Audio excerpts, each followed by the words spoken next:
So now Trident limited अब numbers आ चुके हैं और हम थोड़ा सा बात करेंगे कि क्या जो हालत जो खराब हो चुकी थी ट्राइडेंट लिमिटेड की, जो मार्जिन गिर चुके थे 10% पर मार्जिन पहुंच चुका था।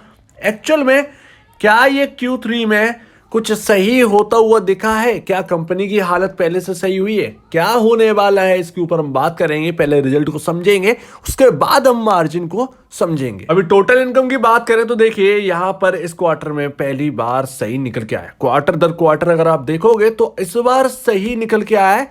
बट यहां पर दिसंबर, अगर हम पिछले साल अगर हम बात करें ईयर ऑन ईयर बेसिस पर, तो यहां per year on year basis पर घट चुकी है। नेट सेल टोटल इनकम की बात करें तो घट चुकी है, लेकिन क्वार्टर दर क्वार्टर बढ़ा है। तो क्वार्टर दर क्वार्टर जो प्रदर्शन जो इसका था वो बिल्कुल खराब हो रहा था, लेकिन अब जो है सुधार आया। लेकिन ये पहला क्वार्टर है जिसमें सुधार आया है, तो अभी हम इसको लेकर नहीं चल सकते कि सब कुछ ठीक हो चुका है एक्चुअल में।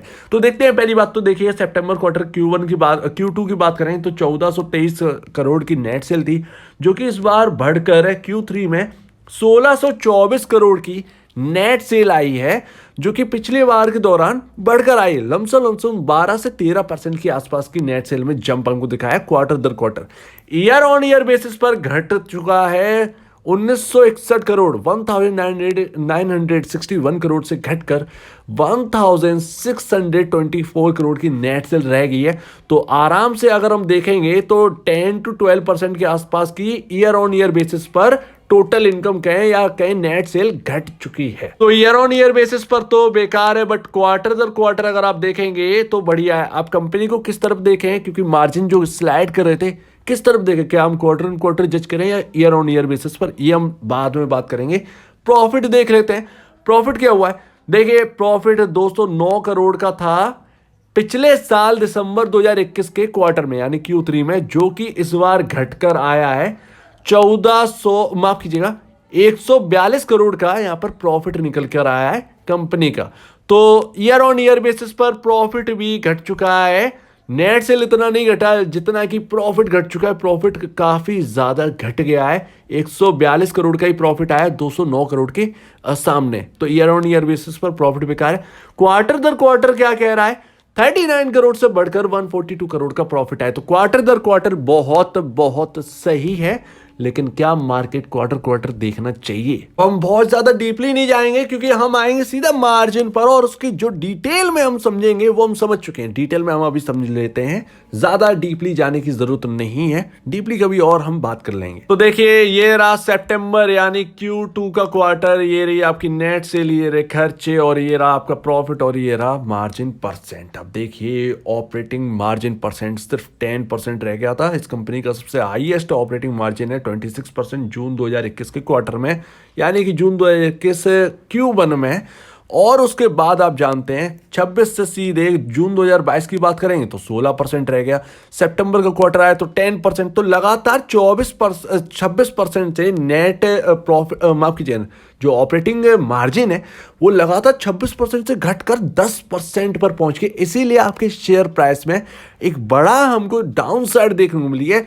लेकिन अभी भी मैं कहूंगा कि यहां पर जो मार्जिन परसेंटेज बढ़ा है इस वक्त, जो बढ़ा है वो यहां पर आपको, तो यहां पर पूरी तरीके से आप ये नहीं कह सकते, ये नहीं कह आप जज कर लोगे कि अगर 10% से बढ़ गया होगा मार्जिन, जो कि हमने कैलकुलेट नहीं किया, बट नंबर्स आपको बता रहा है कि मार्जिन आपके बढ़ गए हैं Q2 के मुकाबले। तो 10% जो था उससे बढ़कर ही आप 13%, 14% जो भी पहुंचा होगा वो हम बाद में कैलकुलेट करके बात कर लें, लेकिन बढ़ा है। तो उसको छोड़ देते हैं कि कैलकुलेट किया या नहीं किया, लेकिन बढ़ा है आपका मार्जिन परसेंट।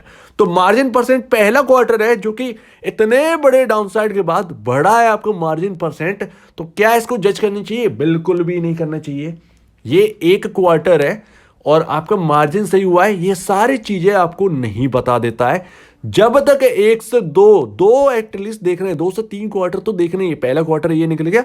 अगर आपका Q4 बहुत अच्छा आ जाता है, Q4 बहुत अच्छा भी नहीं, तो मार्जिन तो एटलीस्ट अच्छे आने चाहिए। बहुत बहुत ज्यादा अच्छा नहीं मांगिए, बट मार्जिन परसेंटेज पर अच्छा आ जाना चाहिए। तो हम ये समझे कि हाँ, कंपनी की हालत जो डाउन साइड पकड़ा था कंपनी ने, वो अब अप होने लगा है।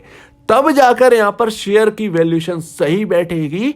मिसमैच जो कर चुकी हैं चीजें वो मैच करने लगेंगी और उसके बाद यहाँ पर बूम हमको शेयर प्राइस में देखने को मिलेगा। अब 31 रुपए 80 पैसे का प्राइस रह चुका है, ऑलमोस्ट यहाँ पर 50% से ज्यादा यहाँ पर डाउन साइड देख चुके हैं। ये क्वार्टर Q3 अच्छा आया है, मार्जिन फ्रंट पर बहुत अच्छा बैठा है, बट ये एक ही क्वार्टर है। Q2 माफ कीजिएगा Q4 तो देखना बहुत जरूरी है कि क्या ये जो मार्जिन सुधरे हैं क्या कंटिन्यू करती है कंपनी, तभी कुछ यहाँ पर जो है फैसला होगा। अदरवाइज यहाँ पर किसी को बाई करना है, किसी को अगर लेके रखना है तो पहले तो मार्केट को समझो कि मार्केट का सिनेरियो खराब है, उसमें आपका शेयर प्राइस भी डाउन आ सकता है। बट आपको याद रखना है कि ये क्वार्टर अच्छा हुआ है, अगर आप इस क्वार्टर को देखकर खरीदना चाहते हैं तो ऑलरेडी आपको 50% की डाउनसाइड पर ये स्टॉक मिल रहा है। तो ज़्यादा से ज़्यादा अगर गिरता भी है मार्केट की वजह से या कुछ भी तो 10 से 12% की करेक्शन, ज़्यादा से ज़्यादा 15% की करेक्शन। लेकिन ऐसे में अगर मुझे खरीदना होता तो मैं क्या करता, मैं करता कि भैया मैं पहले तो Q4 पर फोकस रखता,